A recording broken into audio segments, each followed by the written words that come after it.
Buenas noches para todos y todas. Bienvenidos a una nueva edición de Filosofía en el Bar. El Bar es un proyecto que empieza en mayo del 2018 y que tiene el objetivo de difundir el trabajo de estudiantes y docentes de filosofía y ciencias humanas que vienen trabajando desde hace mucho tiempo y que por ahí nos están encontrando espacios fuera de la academia para presentar sus trabajos. En esta ocasión, y aprovechando el lanzamiento de su libro El Logos Guaraní, le tenemos como invitado al profesor Cristian Ondino, que nos va a dar una disertación titulada Filosofía Guaraní, una crítica a la razón occidental. Un aplauso para el profesor Cristian Ondino.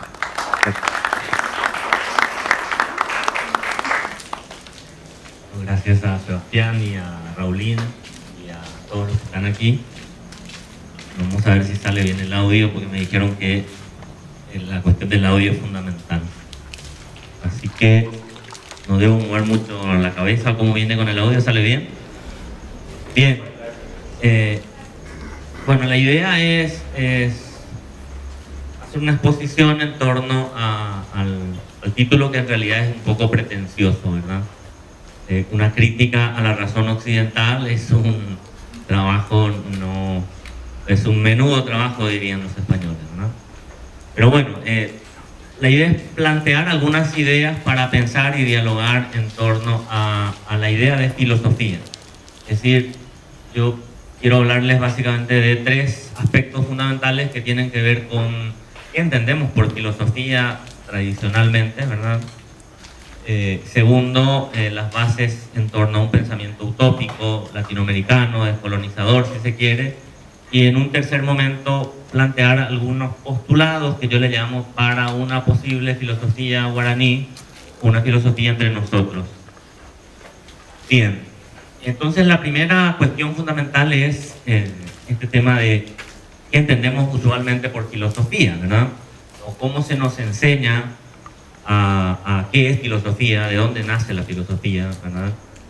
Y discutir esta idea de filosofía en torno a un concepto que es el concepto de logos y el concepto de mito. Mito y logos, el abordaje del mito y logos desde la filosofía. Tradicionalmente se nos dice que filosofía nació en Grecia hace al menos 26 siglos, ¿verdad?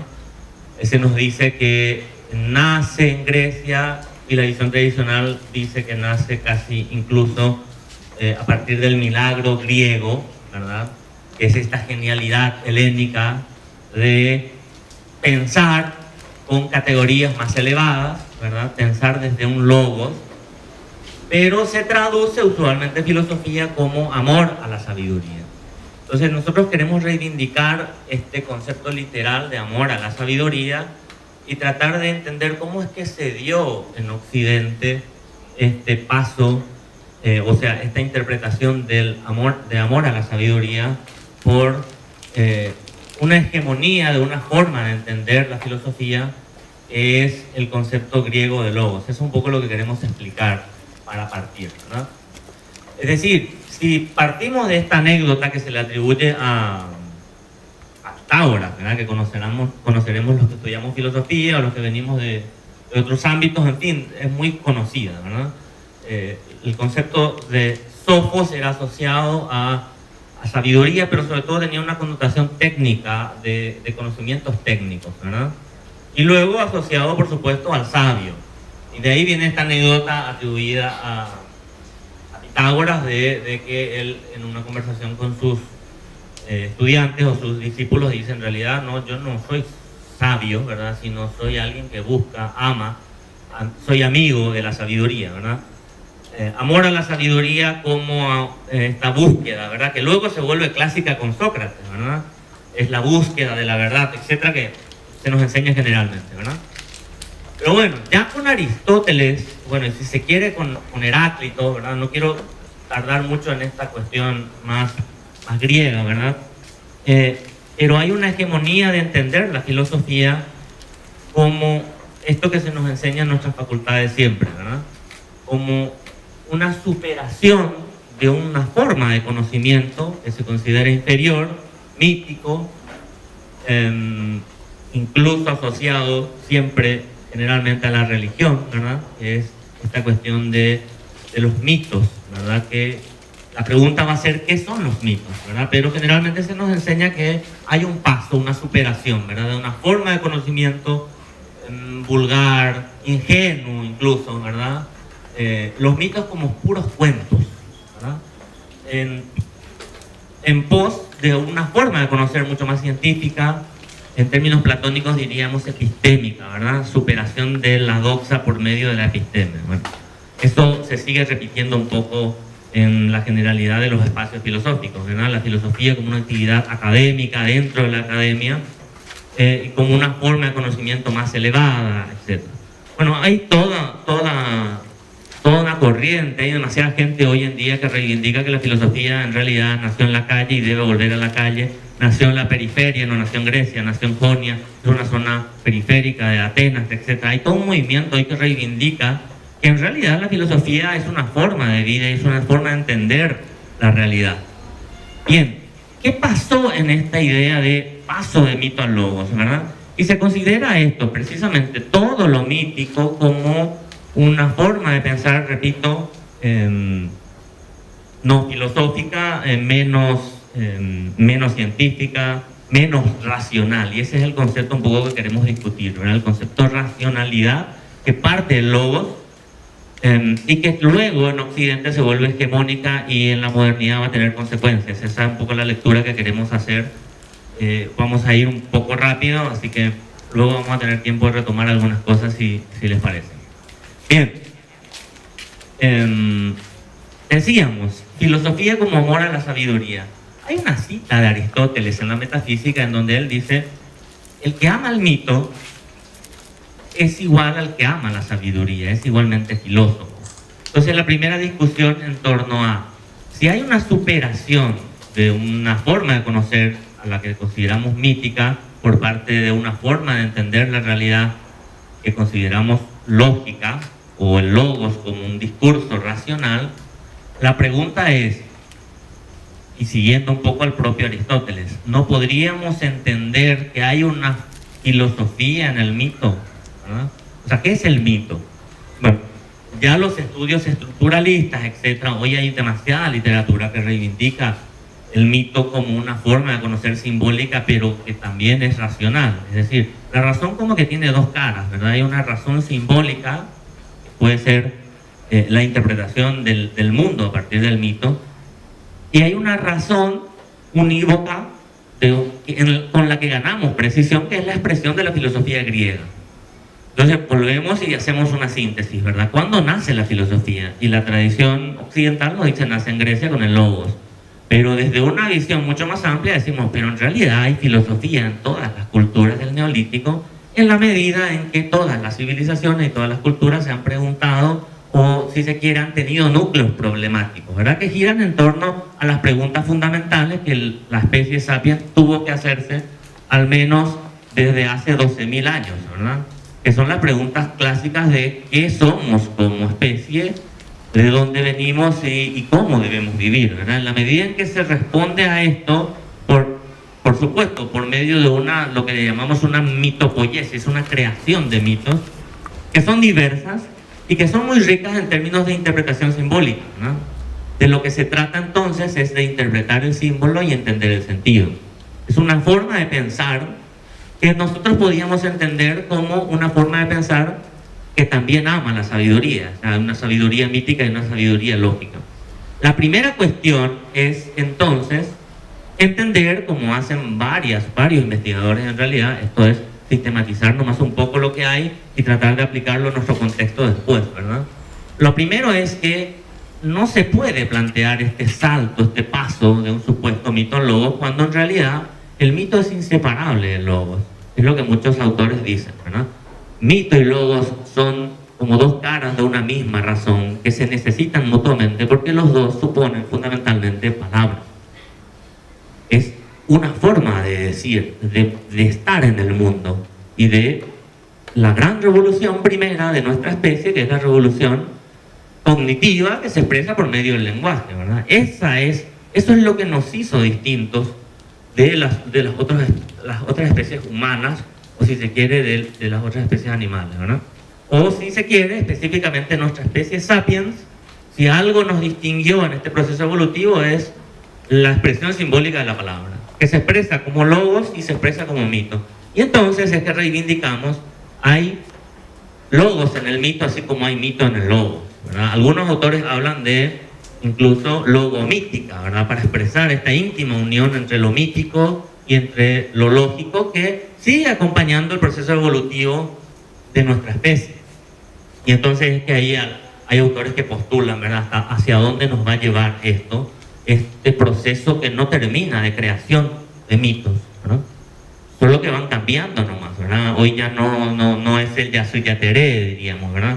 Pero qué sé yo, las feministas hablan del amor romántico como una creación de mitos hoy, etcétera, ¿verdad? Es decir, este proceso continúa. Bien, por otro lado, el segundo momento que queremos reivindicar es la manera de que fue entendido esta forma unívoca de hacer filosofía, ¿no? Entonces queremos abrir de nuevo el panorama. La visión tradicional, lógica, ha hecho una lectura primero helenocéntrica y luego eurocéntrica.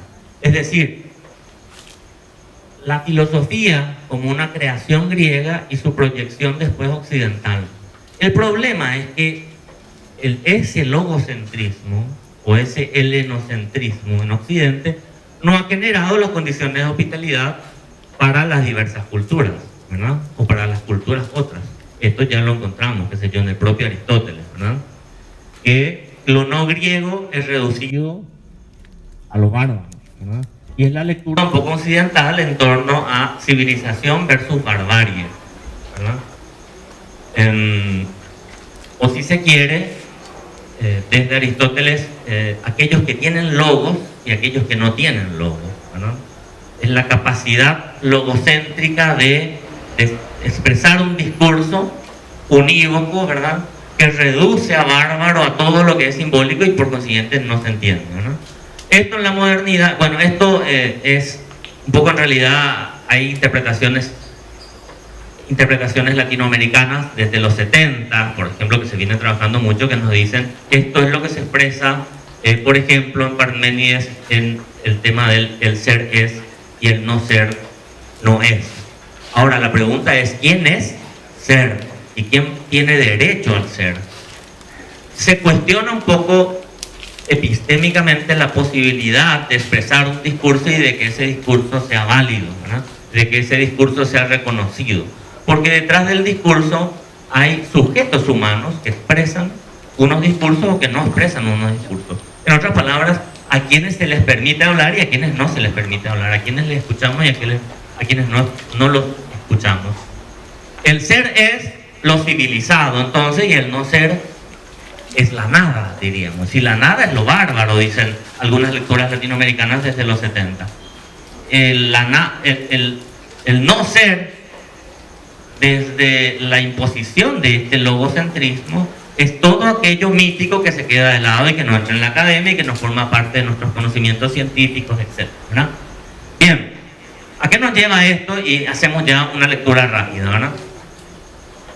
En la tradición latinoamericana, desde los 70 en adelante, hay toda una reivindicación de la necesidad de revisar las culturas autóctonas. Esto no solo en filosofía, sino sobre todo en la antropología. Son los estudios antropológicos los que los filósofos luego toman, ¿verdad? Y hay ya estudios multidisciplinares en donde se plantea la necesidad de revisar el pensamiento de las culturas autóctonas. Bueno, podríamos ahí hablar un poco de los orígenes de la antropología como ciencia, ya finales del siglo XIX, el inicio del siglo XX. Bueno, no es mi intención tocar ese tema, pero sabemos un poco cómo surgió este tema de estudiar a los otros, ¿verdad? Siempre desde un etnocentrismo terrible, ¿verdad? Nosotros, qué sé yo, y sobre todo esto en el origen del colonialismo, ¿verdad? Estudiar a los otros para dominarlos mejor. Bueno, hay un papel muy importante de la religión también allí, en el que no quiero meterme, pero son un poco algunas de las historias que no son conocidas, ¿verdad? Bien, en filosofía no ha habido hasta, repito, en los años 70, sobre todo en América Latina, la posibilidad de hablar de ni siquiera de filosofía latinoamericana y menos de una filosofía indígena. Sobre todo porque se dice, en América Latina, si vamos a hablar de filosofía, lo máximo que podemos hablar es de filosofía en América, y esto se da a partir de la fundación de las universidades, 1600 en adelante, y no tenemos documentación que nos pueda demostrar que ha habido incluso pensamiento antes, ¿verdad? Y esta es una distinción que se hace mucho en el contexto latinoamericano, ¿verdad? Si la filosofía es un género de cuerpo, si se quiere, es un género de conocimiento, unívoco, universal, con categorías unívocas, ¿verdad? Que inicia en Grecia, que se proyecta en Occidente, en Europa, entonces, y después en los Estados Unidos, la cuestión es la siguiente. Si nosotros queremos hacer filosofía, debemos elevarnos, como dicen tradicionalmente, al concepto, ¿verdad? Al logos, a una forma de conocimiento o a la episteme, ¿verdad? Todo lo demás es doxa. Todo lo demás es, podríamos hablar de cosmovisiones, podríamos hablar de pensamiento, hasta hace muy poquito tiempo no se hablaba de filosofía latinoamericana, se hablaba de pensamiento latinoamericano, ¿no? Entonces, esto tenía connotaciones peyorativas, por supuesto, no hacen literatura quizá, pero no tienen la capacidad de elevarse a un conocimiento unívoco, lógico, con conceptos dentro de la tradición, ¿verdad? Entonces, lo primero, para cerrar este primer aspecto, es ¿qué es filosofía entonces? ¿Verdad? Entonces hay como distintas definiciones de lo que es hacer filosofía. Nosotros queremos poner, y bueno, probablemente no vamos a ponernos de acuerdo en torno a qué es filosofía, pero podemos poner el acento en la acción y el efecto de hacer filosofía, es decir, en el filosofar, ¿no? O sea, hacer filosofía es el ejercicio cotidiano de pensar y de hacerse preguntas, ¿verdad? Tradicionalmente decimos en filosofía es más importante las preguntas que las posibles respuestas. Y en ese sentido, volvemos a la afirmación que hacíamos al inicio, todos los pueblos han tenido núcleos problemáticos, todas las culturas han hecho una forma, mejor dicho, han ejercido una forma de pensamiento que puede ser entendido como filosofía en términos generales, ¿verdad? La griega en ese sentido es una filosofía estricta, es una filosofía de alta precisión, impresionante si se quiere, pero no es la única forma de entender esta actividad. Entonces podemos decir que hay filosofías en todas las culturas y la pregunta es hoy, ¿cómo podemos interpretar esto de la posibilidad de hacer filosofía a partir del mito, ¿no? Como repito, filosofía como una forma de entender la realidad, una forma de situarnos ante el mundo y sobre todo que compartimos en sus inicios, diríamos, unas mismas preguntas comunes, ¿verdad? Estas preguntas existenciales, ¿verdad? Estas preguntas existenciales son comunes en todas las culturas. Ahora, si empezamos a hilar un poco más fino, y ahí vamos a encontrar diversas expresiones. A mí me interesa sobre todo el pensamiento social y político. Si se quiere, categorías éticas. A mí me preguntan qué rastreo en el pensamiento indígena y bueno, yo rastreo sobre todo filosofía práctica. En términos tradicionales, bueno, yo no sé un poco nuestras formaciones también, ¿verdad? Pero en términos tradicionales la filosofía como que se divide en dos grandes dimensiones, ¿verdad? Está toda la filosofía teórica que tiene que ver con la metafísica, que luego se transforma en gnoseología y últimamente con gran vigencia la epistemología, ¿verdad? Y hay todo un campo que es la filosofía práctica, que es pensar categorías que nos permitan vivir en sociedad, ¿verdad? En ese sentido, nace como axiología, como ética y sobre todo como política, ¿no? A mí, yo me muevo dentro del campo de la filosofía práctica, la ética y la política sobre todo. Entonces, mi acercamiento a lo simbólico en las culturas, en este caso, de la que quiero hablar más adelante, de la filosofía o el pensamiento indígena, es ver categorías éticas y categorías políticas que nos permitan, sobre todo, tener alternativas para pensar la sociedad contemporánea. Ese es un poco el objetivo que yo tengo en esta última publicación de la que voy a hablar en un ratito, ¿no? Bien, retomemos, decíamos, la proyección de esta forma de entender filosóficamente el mundo desde un logocentrismo desde, repito, una interpretación unívoca, no ha generado las condiciones, repito, esta idea no ha generado las condiciones de hospitalidad para entender las culturas otras y para entender que hay otras formas de entender y pensar la realidad. ¿Ah? Desde la modernidad, esto fue asociado al colonialismo y a la expansión territorial europea, que muchos sociólogos desde América Latina toman, por ejemplo, una categoría que es la categoría este es el gato filosófico, ¿no? La categoría de la colonialidad del poder, por ejemplo, es una categoría muy útil que a mí me sirve para tratar de romper con la hegemonía de una interpretación filosófica unívoca, ¿no? La colonialidad del poder es una construcción teórica que en los 80 y sobre todo en los 90, en la sociología y las ciencias sociales críticas en América Latina, autores como Aníbal Quijano, Walter Mignolo, Quijano de hecho falleció el año pasado, es un sociólogo peruano, que básicamente dice que hay una imposición, primero política, de la Europa imperial desde el siglo XVI y a la que nosotros le llamamos, o en realidad se le llama colonialismo, ¿verdad? Que es una dominación política del territorio, que en América termina en el siglo XIX, en África recién en el siglo XX, en África y en Asia, pero que tras el colonialismo, que es la imposición territorial política, hay un lastre, hay una cara oculta, le llaman algunos autores, ¿verdad? Que es la colonialidad, que se expresa en de diversos modos, ¿verdad?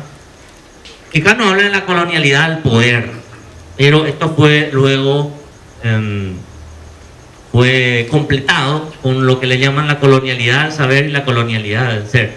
Es lo que hasta ahora algunos se plantean, ¿verdad? La forma en que entendemos el mundo, o quiénes son los que construyen nuestros conocimientos, o mejor dicho, los que ponen las bases del conocimiento pertinente, ¿verdad? En términos epistémicos, ¿verdad? ¿Qué es lo que tenemos que aprender? ¿Desde dónde tenemos que aprender? ¿Qué es lo que tenemos que leer? ¿Cuáles son los autores de referencia, ¿verdad? En otras palabras, ¿quiénes hacen ciencia y cuál es el camino, el norte que nosotros tenemos que seguir si queremos hacer una ciencia que responda a los estándares académicos, científicos, etcétera? Desde la filosofía siempre nos preguntamos, perfecto, hay que hacer ciencia, pero ¿ciencia desde dónde? ¿Con qué objetivos? ¿Con qué parámetros? Que responda a qué necesidades, ¿verdad? Y en ese sentido, los teóricos de la colonialidad del poder dicen, en ese sentido, bueno, y en esto coincidieron en realidad varios desde los 60, en todo este movimiento que se llamó en las ciencias sociales, por ejemplo, teoría de la dependencia, ¿verdad? Dicen, hay una dependencia económica, y por consiguiente también hay una dependencia académica, ¿verdad? Se nos dice qué conocimientos tenemos que aprender porque son científicos y qué conocimientos no son importantes porque no son científicos, porque son pérdidas de tiempo o incluso son cosmovisiones, artesanías, ¿verdad? Son como adornos, ¿verdad? Son como adornos que, qué sé yo, los podemos tener colgados en algunos rincones, etcétera, pero no forma parte de los conocimientos que tenemos y las destrezas incluso que tendríamos que tener para el siglo XXI, etc. Bien, entonces se reivindica desde ese sentido la necesidad, esto ya los economistas dicen, qué sé yo, esto ya en los 80 se trabaja mucho, es decir, lo que quiero decir que hay unos esfuerzos interdisciplinares para rescatar estas formas de conocer y que respondan un poco desde la economía. Por ejemplo, Samir Amin plantea la necesidad, él dice la desanexión, por ejemplo, ante, bueno, se enojó definitivamente, este es un poco un gato occidental definitivamente, ¿no? Entonces estamos moviendo sus categorías y no le gusta. Decía yo, Samir Amin plantea la desanexión en términos económicos. Dice, hay una sociedad global capitalista en donde la economía de mercado se mete hasta en nuestros poros, ¿verdad? Entonces él dice, lo que necesitamos es desanexarnos. Entonces, en torno a esas tesis económicas aparecen otras tesis sociológicas, ¿verdad? Que es la teoría de la dependencia que es una mezcla de economía y de sociología y de educación incluso, ¿verdad? Hay todo un movimiento, ¿verdad? Autores como Paulo Freire, que habla de una educación del oprimido, que apunta a la liberación. Es decir, en América Latina la palabra liberación en los 70 supone una cuestión muy fuerte, porque primero en términos políticos, dictaduras militares, ¿verdad? Y luego en términos económicos, sobre todo, ¿verdad? Y también en términos epistémicos, y esto es lo que se va a llamar ya en los 90 con más fuerza, lo que se va a llamar el movimiento del giro decolonial, ¿verdad? Y ahí la cosa se pone un poquito más seria, porque estamos hablando de romper con unos paradigmas de conocimiento que se consideran importantes, ¿verdad? La forma en que se producen nuestros conocimientos. Y ahí es que la categoría de la colonialidad del poder del saber adquiere una dimensión fundamental, ¿verdad? La filosofía ha tenido varios giros a lo largo del tiempo en Occidente, ¿verdad? El giro socrático, por ejemplo, es uno de los más importantes que siempre se nos enseña, ¿verdad? Si la filosofía, y aquí estoy suponiendo algo desde el inicio, ¿verdad?, que tiene que ver con el filosofar, ¿verdad? La acción y el efecto de hacer filosofía siempre se manifiesta, y esas preguntas fundamentales de las que hablamos al inicio parten de un extrañamiento ante el mundo, parten de un asombro, parten de algo que nos parece que nos sobreabunda en realidad, ¿no? Y que por consiguiente llama nuestra atención y nuestra pregunta y nuestro cuestionamiento. Aristóteles es el que dice: el asombro es el origen del filosofar, ¿no? Bien, ¿qué es lo que asombraba a los antiguos griegos?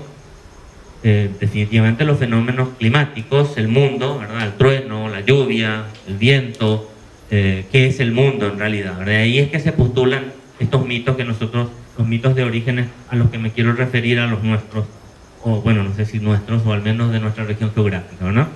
Y se habla siempre ahí del giro socrático, ¿verdad? Cuando Sócrates, ya en un ambiente mucho más político, de democracia griega, en donde la polis pasa a ser muy importante, dice: en realidad a mí lo que me interesa y me asombra es el ser humano, ¿verdad? Se habla de ese giro antropológico que pasa de la preocupación por la naturaleza a la preocupación por el ser humano, ¿verdad? Por el sujeto humano, por cómo debemos vivir. Y bueno, y ahí todo el método socrático de la dialéctica convertida en una forma de vida que lo lleva a consecuencias, hasta las últimas consecuencias, ¿verdad? Entonces ha habido giros, ¿verdad? Hoy en día, como que en el siglo XX se habló mucho del giro lingüístico, por ejemplo, ¿verdad? Bueno, los latinoamericanos dicen el giro. Nos habla de un giro hermenéutico, el giro lingüístico, etc. Dice: el giro decolonial puede significar uno de los giros más importantes para la filosofía mundial, porque va a suponer poner en crisis, mejor dicho, las bases de los conocimientos que hasta ahora se consideraban indubitables, se consideraban pertinentes y se consideraban fundadores de todos nuestros conocimientos y que tienen centros comunes, ¿verdad? El giro decolonial dice: tenemos que empezar a poner en crisis los fundamentos de nuestros conocimientos y sobre todo el proceso de construcción del conocimiento, ¿verdad? Y en ese sentido es que aparecen de nuevo estos intentos de empezar a ver, que son intentos en realidad, repito, que se hacen de diversos modos y en diversos enfoques. Por ejemplo, Feyerabend es un epistemólogo que habla mucho de esta cuestión del anarquismo epistemológico, por ejemplo, ¿verdad? Empezar a decir: bueno, en realidad el conocimiento científico es una forma de conocer, pero que podemos entenderla en el contexto de otros modos de conocer, ¿no? Él habla en ese sentido de la magia, habla de otros modos de conocimiento que nos sitúan en el mundo y que, dice él, no tendrían por qué ser considerados inferiores. Es decir, no hay conocimientos inferiores ni superiores, lo que existen son conocimientos distintos. En el caso de las dos categorías con las que yo trabajo y con las que trabaja mucha gente en realidad, que es este tema del mito y logos, lo que queremos ver es que en realidad son dos formas de conocimiento, de nuevo repito esta idea, racionales, pero que se expresan con una racionalidad diversa. Allí nos sirven mucho los aportes, por ejemplo, de las escuelas de Frankfurt, ¿no? Que hablaban ellos de ciertas racionalidades que se impusieron en Occidente y que en esa imposición se volvieron hegemónicas y se volvieron violentas, ¿no? Lo que ellos llaman la razón instrumental, ¿no? Esa razón instrumental, si se quiere patriarcal, si se quiere también si se quiere machista, si se quiere androcéntrica, etc. Repito esta idea que lo dije varias veces, no ha generado condiciones de hospitalidad para un montón de gente, para un montón de culturas a lo largo del planeta en realidad. Entonces de lo que se trata es de entender que la razón, y en ese sentido ya planteo la tesis fundamental mía, que es que el logos no es una creación, no puede ser una apropiación occidental helenocéntrica unívoca. En realidad hay una polifonía de logos. En palabras más sencillas, hay logos en todas las culturas porque el logos es polifónico. Se dice en ese sentido filosofía de muchas formas, y una de ellas puede ser filosofía guaraní, así como se habla de filosofía náhuatl, filosofía quichua, filosofía topolamal, etc., ¿verdad? Y en ese sentido no decimos que el mito ni el logo son formas de conocimiento distintos, ni inferiores ni superiores, sino que incluso llevamos a la radicalidad de decir se necesitan mutuamente. Ya lo dije y lo repito, se necesitan mutuamente, están íntimamente unidos, y podemos tomar algunas categorías de cómo nombrar esto, como lo hacen algunos autores que hablan, repito, de logomítica, ¿no? La logomítica para entender el mundo, para entender la realidad. Bien, el segundo momento es, si entiendo entonces que hay una polifonía lógica, ¿verdad? El logos se expresa de diversas maneras, rompo con la frialdad o la univocidad de un logos que se impone como conocimiento, que se impone como ciencia, y que se impone como ideología. Entonces digo, o decimos en realidad, podíamos reivindicar una tradición de un logos que se expresa polifónicamente y que reivindica ya no tanto elementos ideológicos, sino que se reivindica desde un pensamiento utópico, ¿no? Y entonces el segundo momento es entender cómo se entendió, mejor dicho, utopía en Occidente, ¿verdad? Y cómo queremos entender nosotros utopía desde una tradición latinoamericana, ¿no? O si se quiere, por decirlo de una forma rápida, la carga política que contiene el concepto de utopía. En Occidente, todo lo utópico se ha considerado un poco fantasioso, aquello que no tiene lugar, ¿verdad? El sueño imposible, la fantasía, lo utópico como aquello que no tiene una raigambre material, ¿no? Entonces nosotros decimos, habría que reivindicar la carga política de la utopía, de una utopía, pero sí, entonces la utopía como que sobrevivió en la literatura, ¿verdad? Y posteriormente en la ciencia política, ¿no? Qué sé yo, la utopía de Moro es entendida como, bueno, muchos autores críticos en realidad dicen eso, más que utopía parece un infierno, porque hay ciertas connotaciones religiosas allí. Qué sé yo, filosofía en el bar no habría en la utopía de Tomás Moro, es probable, porque, bueno, nuestra vida sería ya muy tendiente al hedonismo, y bueno, y en utopía se trata de evitar esas cosas, en esa construcción, ¿verdad? Bueno, como aquello, pero hay una carga crítica incluso en esa utopía de Tomás Moro, porque es la crítica a aquello que no queremos, a la sociedad que no queremos, y entonces postulamos, tradicionalmente dice, una creación imaginaria, ¿verdad? Qué sé yo, la utopía platónica, la utopía de Moro.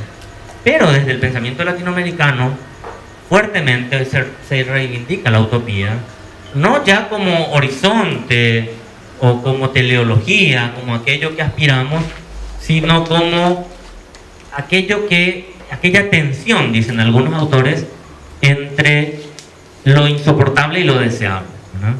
Esa articulación entre lo insoportable y lo deseable nos hace actuar en el día a día. Es aquello que nos mueve a las transformaciones cotidianas, ¿verdad? Entonces no es... Bueno, y esa forma de entender la realidad, ¿verdad? Porque de lo que se trata entonces es, volvemos a la pregunta, ¿verdad? ¿Qué es filosofía? Y habría que tomar una definición, habría que adoptar y optar por una forma de entender la filosofía. Entonces tomamos una definición que tiene una carga material fuerte, pero que nos van a hacer, o sea, estoy haciendo un poco como, en términos kantianos, los prolegómenos para tomar algunos elementos que me parece existen en nuestro contexto, ¿verdad? Y que nos sirven, repito, para pensar éticamente, políticamente, económicamente en nuestra realidad.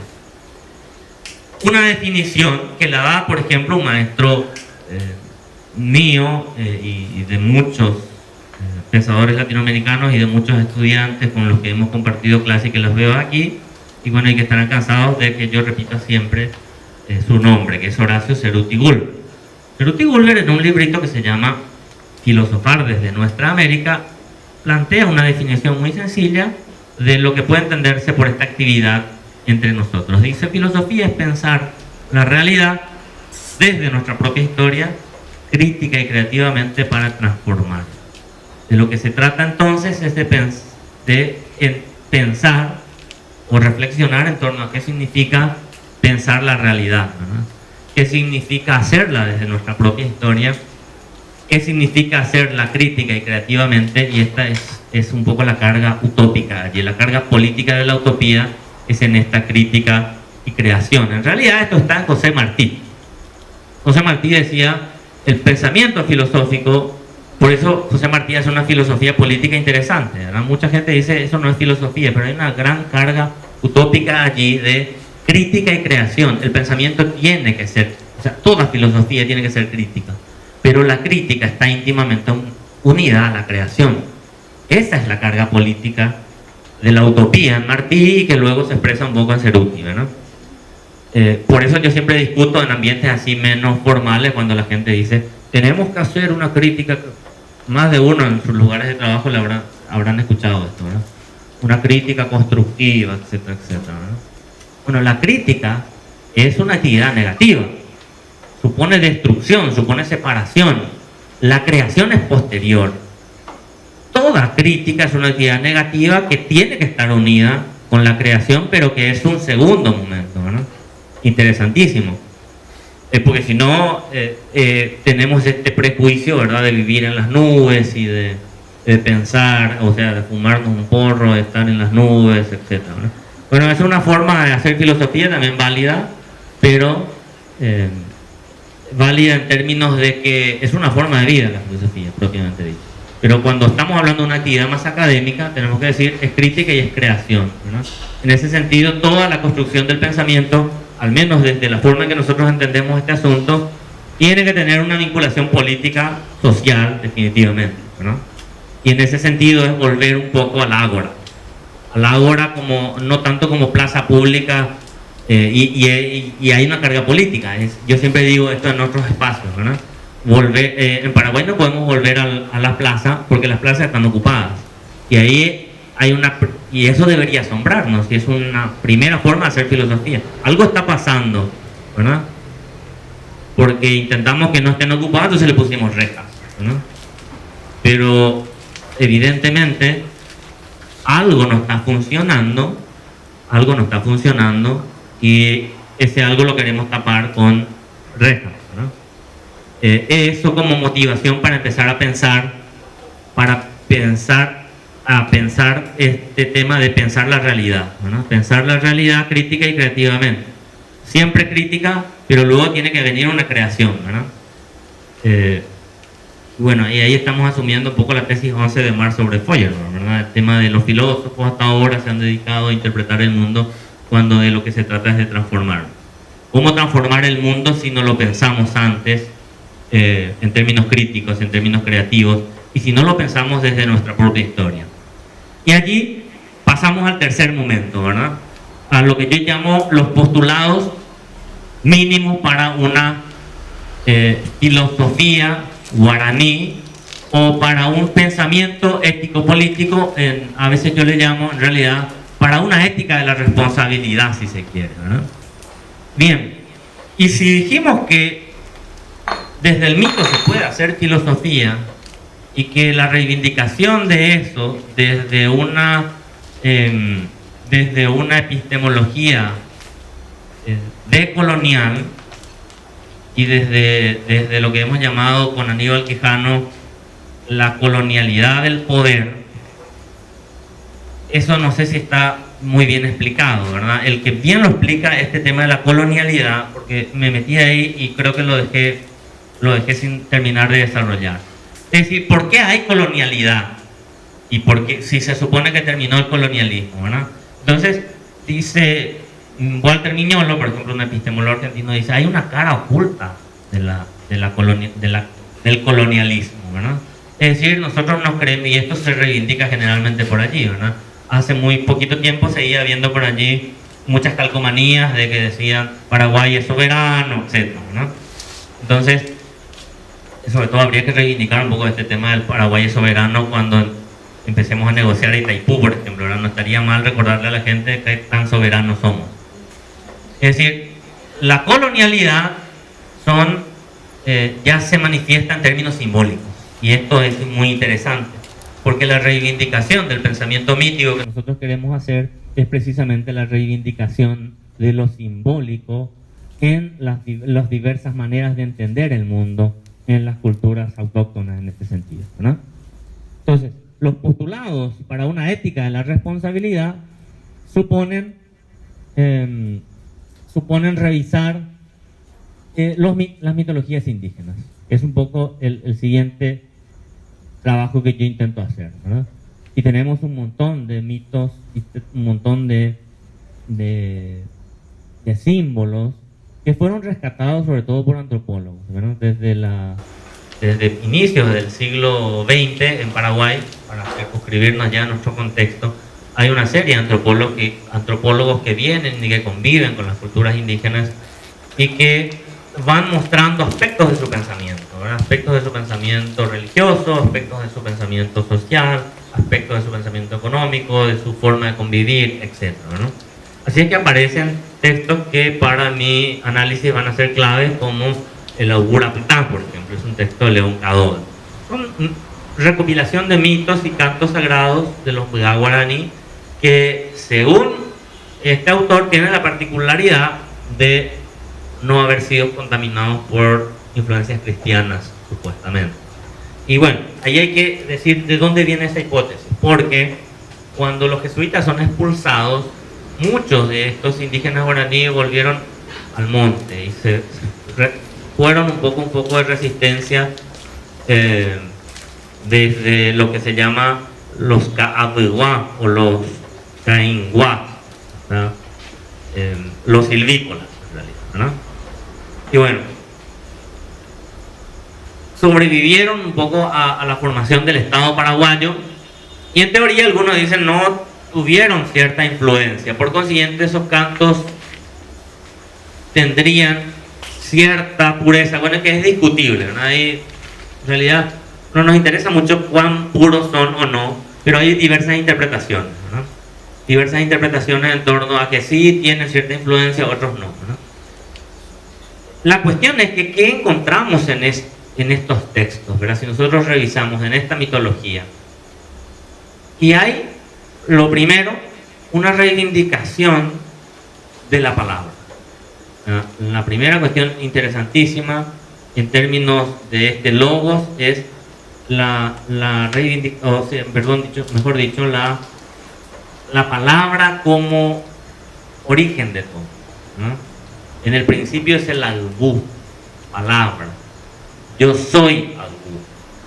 El origen de mi ser y del mundo es una palabra. Yo soy, en mis inicios, dice una parte de la Ura Petá, soy una palabra que se pone de pie. Yo soy una palabra que se pone de pie. Y hay todo un simbolismo en torno a quién soy yo a partir de cómo descubro quién soy yo y cómo descubre la comunidad quién soy yo a partir del lenguaje que se manifiesta como palabra y que se manifiesta como nombre. Yo soy mi palabra y yo soy mi nombre. Entonces yo rescato 3 principios básicos y bueno, y ahí hay mucha literatura que se puede revisar, ¿verdad? Los mitos de la creación. Yo reviso y les adelanto, ahora trabajo con la mitología Mbda. Si nosotros extendiéramos este análisis breve que yo intento hacer, deberíamos revisar en realidad un montón de otros pueblos y un montón de otras mitologías y un montón de pensamientos, un montón de formas de vida, un montón de filosofía en ese sentido, ¿no?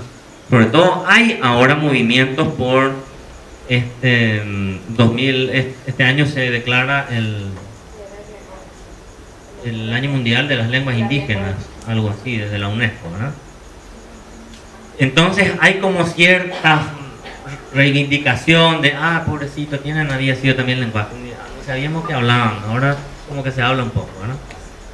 Entonces eso habría que extenderlo más allá de los Mbda y más allá del guaraní, ¿no? Entonces es decir, evidentemente aquí nosotros tenemos 5 familias lingüísticas, tenemos 20 pueblos y hay lenguas indígenas en el Chaco que se están muriendo, qué sé yo, el Nivaclé como que tiene todavía cierta, el Nivaclé y el ayoreo como que están un poquito más fuertes, ¿verdad? Pero el Manjuy, otros ya tienen muy poquitos hablantes.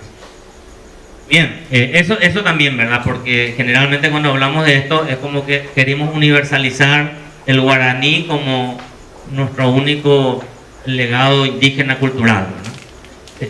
Ese cuidado también hay que tener.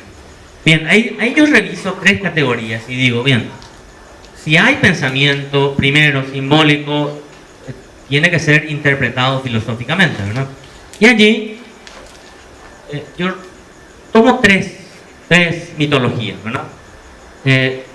El mito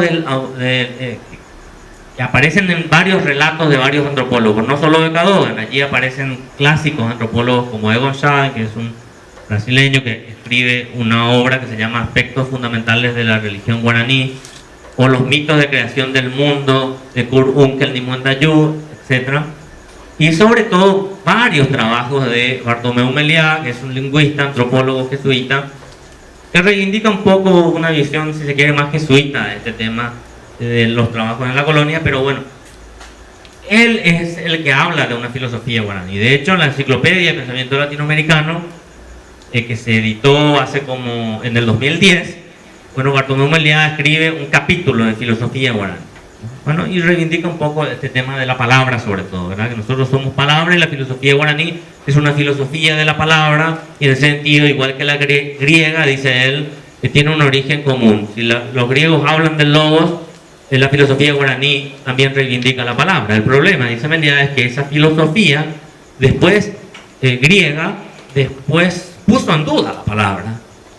Y entonces empezó a perseguir a aquellos que tenían una palabra distinta. ¿Por qué? Porque desconfió de la palabra. Entonces habría que reivindicar la confianza en la palabra, dice Meliá. Bien, en esta búsqueda, y aquí es que yo hago este análisis filosófico, de empezar a fundamentar filosóficamente a partir de principios que están en el pensamiento indígena,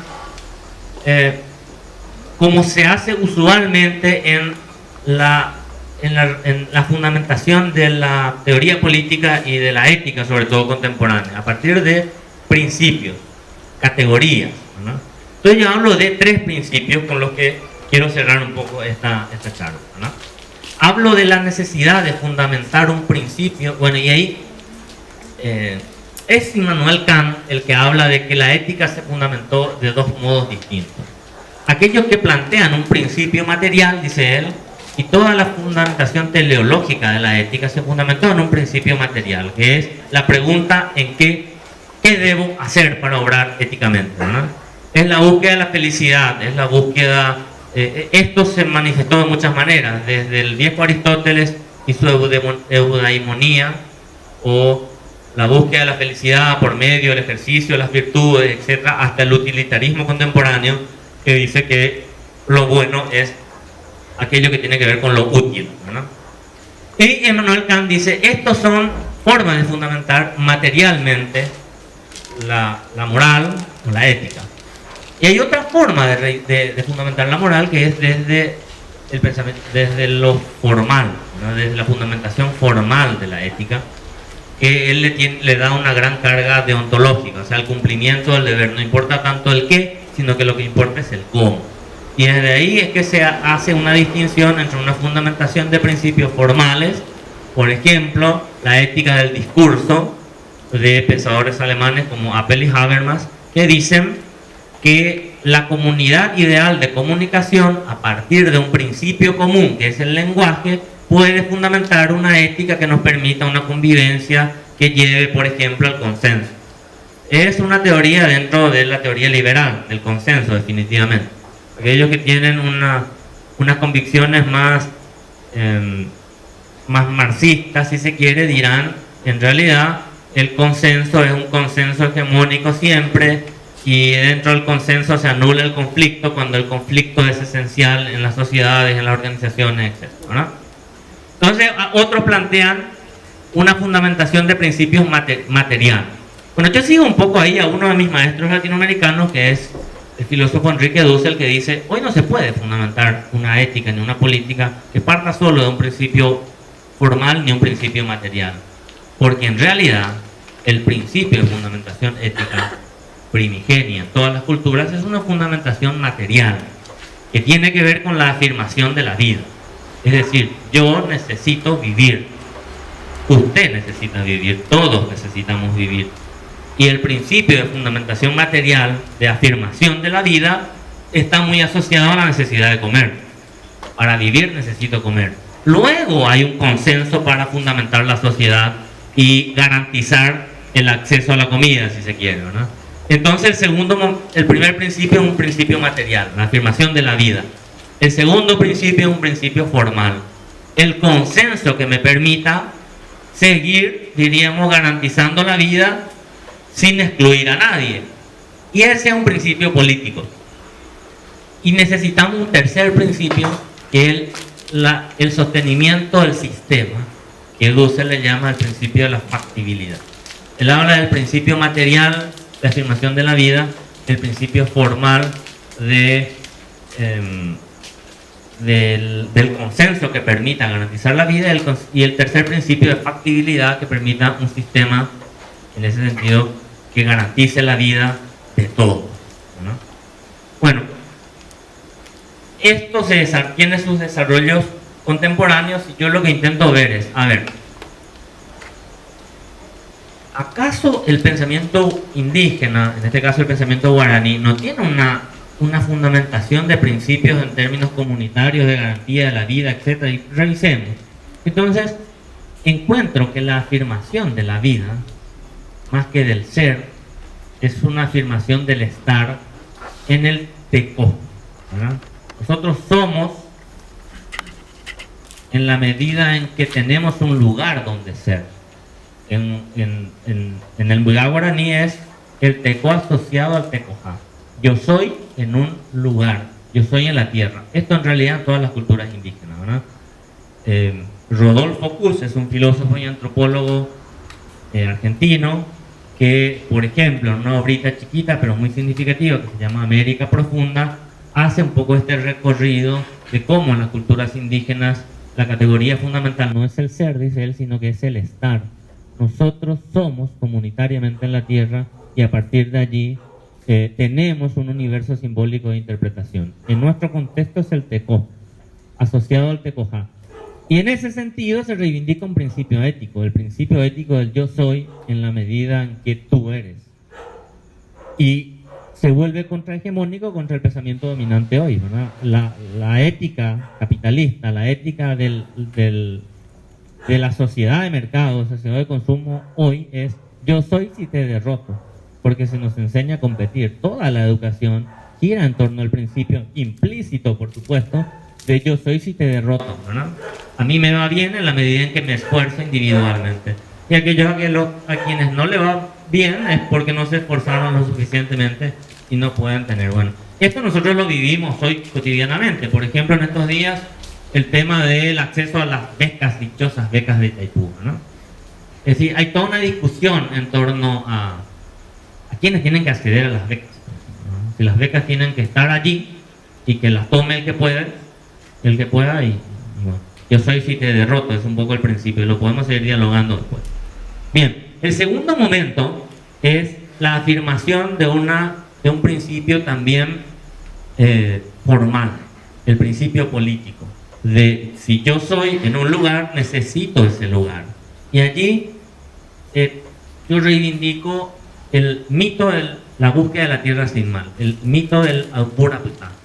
El mito del Buraputá, según la interpretación clásica de estos antropólogos y sobre todo de Meliá, es un mito religioso de la búsqueda de la tierra buena, casi como el paraíso en la tierra, ¿no?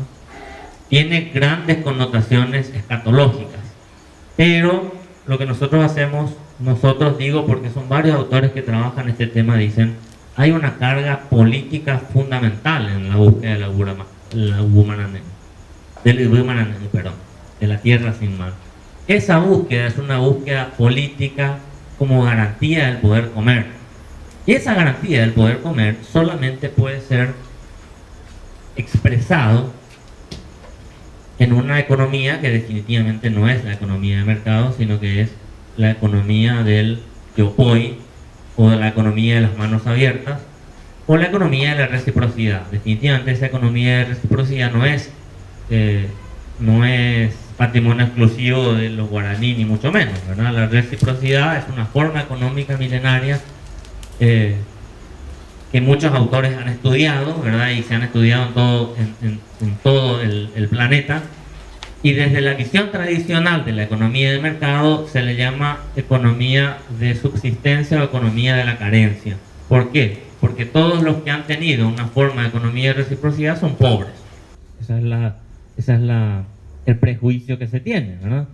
En realidad, la economía de reciprocidad es una economía en donde, como no hay competencia, hay producción comunitaria y hay sobre todo, diríamos, fiesta.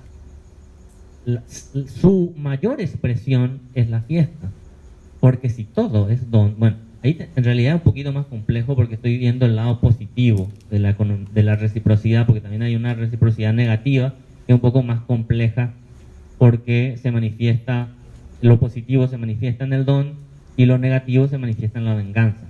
Y entonces se entiende, por ejemplo, los ritos o las prácticas de antropofagia como reciprocidad negativa y no como una manifestación de barbarie o de salvajismo como tendemos a hacer a veces, ¿verdad? Es decir, resumiendo un poco para no aburrirles tanto porque creo que sin darnos cuenta se me fue la hora, lo que intento mostrar yo básicamente es que hay posibilidades de pensar este mundo sin necesidad de recurrir a las teorías políticas, a las teorías económicas que están en boga y que se nos dice son fuente del conocimiento pertinente. O sea, hay alternativas hoy a la sociedad de consumo, a la forma, a la moralidad vigente, que son milenarias y que nos muestran, por ejemplo, otro ejercicio de poder. Esto es muy interesante, ¿no? En la teoría política tradicional, nosotros entendemos el poder como dominación legítima ante obedientes, definición weberiana de poder, ¿no? El poder como un ejercicio negativo, ¿no? Esta teoría política basada en el pensamiento indígena nos muestra, por ejemplo, que el ejercicio de poder puede ser positivo y que el ejercicio de poder positivo no es una exclusividad del pensamiento cristiano, ¿no? Porque muchos dicen Jesús de Nazaret es el que dice el ejercicio de poder como servicio, ¿verdad? Como servicio. Entonces, bueno, eso es cristianismo, dicen muchos. Pero en realidad, otra forma de entender el ejercicio de poder puede desprenderse de otro principio ético, de otro principio político y sobre todo de otro principio económico. Definitivamente tiene que ser otro ejercicio de poder. Entonces, finalmente, si otro mundo es posible, va a ser posible en la medida en que nosotros digamos, pucha, estas cosas que son milenarias conviven con nosotros, había sido. Es decir, están entre nosotros todavía, ¿verdad? El problema es que han sido ninguneados y han sido excluidos tradicionalmente de nuestras academias y han sido excluidas. Estamos hablando nosotros de construcciones conceptuales todavía, ¿verdad? Pero lo más grave, y por supuesto, han sido excluidos como conocimiento porque han sido excluidos como cuerpo. Ese es el punto fundamental, ¿no? La exclusión, mejor dicho, la dominación del cuerpo. Y esto se puede, nosotros podemos extendernos, ¿verdad? Podemos extendernos al cuerpo de la mujer, al cuerpo de la empleada doméstica, a quien decimos no tienen derecho de cobrar salario mínimo, etcétera, ¿verdad? Por consiguiente, tendría que ser una reacción en cadena. Si reivindico como cuerpo teórico, lo tengo que reivindicar como cuerpo humano, como especie sapiens, ¿verdad? Y entonces, definitivamente deberíamos plantear otra sociedad posible porque son posibles otras relaciones. Si otros conocimientos son posibles, tienen que ser posibles otras relaciones, ¿verdad? Y pone en crisis un montón de convicciones nuestras, un montón de, como dicen las feministas, un montón de privilegios que no queremos pensarlas porque no las queremos perder, definitivamente. Bien, es un poco por ahí la idea de motivar un poco esta charla. Así que yo dejo por aquí y doy espacios para la correspondiente discusión, podríamos decir, confrontación o negación o poner en crisis todo lo que yo dije y empezar de nuevo si